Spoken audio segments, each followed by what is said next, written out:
Welcome, fellow castigators.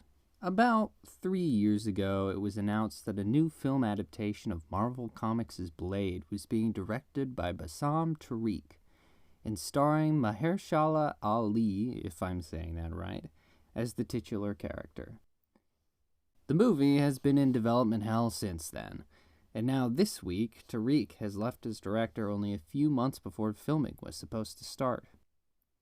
I'm not sure how sad that is. Tariq has only made a couple of movies that no one saw, but it's never a good sign when someone walks away like that. To make things worse, Moon Knight writer Beau DeMayo has been called upon to rewrite the script. Because he totally knows how to write a story that focuses on the title hero. DeMayo is taking over for the work of Stacey Osei Kuffour, if I'm saying that right, who is known for such disasters as HBO's Watchmen and another show I can't say the name of. As for DeMayo, his only other credits are for The Witcher and Strange New Worlds. And we know how well those turned out.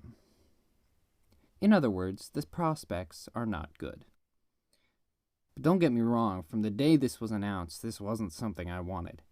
The idea of a PG-13 Blade is ridiculous.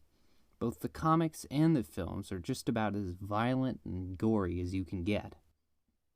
Remember how weird Morbius looked when he was slashing people's throats without anything coming out? I'm not sure we want a repeat of that. Even if Disney somehow found the balls to make it rated R, the creatives behind this reboot give us no hope of a good story. I'm not one of those fanboys who loses his mind over a particular rating being announced, and I definitely don't try and predict a level of quality based off of a rating. But in this case, I do think it's important in order to be faithful to the franchise. More importantly, we just don't need this. The original Blade is just plain awesome. It's not just great action, but from a screenwriting perspective, it's surprisingly solid. Let me regale you with why I love the 1998 adaptation of Blade. First off, the story. In this tale, Blade has to stop the evil vampire Deacon Frost from using Blade's blood to awaken the blood god La Magra.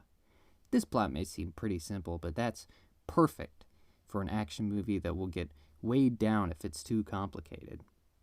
The screenplay is incredibly well balanced and surprisingly well paced.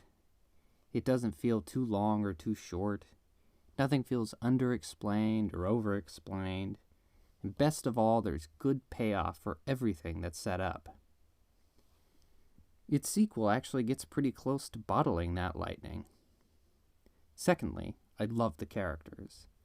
Blade is dark and brooding, but not to the point where he doesn't have a sense of humor.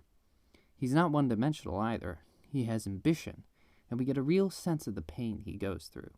Blade's bromance with Whistler is particularly endearing. I feel like I'm saying Blade a lot. His name is Blade, and... Whistler is a rough guy who at first seems like the typical southern biker man character. Turns out he's not stupid. He created the first serum that withholds Blade's bloodthirst, and is generally a good handyman. He's still a tough-talking hard-ass to be sure, but they don't overdo it. In the third act, he becomes a pretty compelling character. Speaking of compelling characters, that brings us to Dr. Karen Jensen, a hematologist who gets bitten by Mr. Crispy. She learns that she is probably incurable and will become a vampire within a matter of days. She feels personally wronged by the vampires and becomes cruel and vindictive towards them, which seems to impress Blade. The villain isn't bad either. Frost is a party boy vampire who is continually pressured by the pureblood vamps. Unfortunately for them, he proves he's more than capable of getting what he wants. The scene where he gets revenge on Dragonetti in particular makes him an interesting baddie. Lastly, I love the action. The blood does not stop running down the screen. Every kill is so brutal and so satisfying. The special effects guys and the stunt team should be endlessly proud of this film. Speaking of which, the fight choreography is perfect. Wesley Snipes knows 5 different types of martial arts and it shows. Blade's combat scenes are what elevates him from other superheroes. His moves make battle so captivating, and the action is well shot too. There are lots of other things I could go on about, like cinematography, the acting, the props, the music, etc. But my point is, Blade was done right the first time, and even aged really well. We don't need to see someone fail at it. We just don't.